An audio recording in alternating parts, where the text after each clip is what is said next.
Like the Starks, the blood of House Bolton runs back to the first men. Singers call those times the Age of Heroes, a mask for a savage world that bred savage men. The Lannisters swindled their enemies, the Storm Kings hammered them, and the Starks cut off their heads. In such company as this, were the Boltons really so indelicate?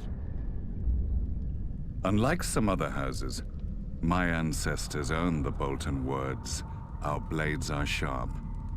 They passed down not a Valyrian greatsword, but a knife, honed and thin enough to fit between the topmost layer of skin and the tissue below, and peel. For as we all learned as children, a naked man has few secrets, a flayed man none. In those dark days, they say that some of my more willful forebearers would even wear their enemies' skins as cloaks. But no such tokens remain, if they ever existed.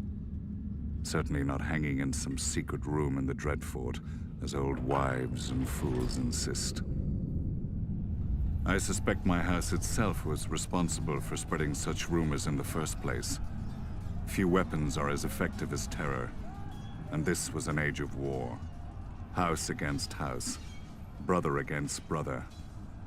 The Iron Men were on the rise, and never far from our shores. We must have seemed ripe for the taking, too busy fighting each other to deal with the raiders as they deserved.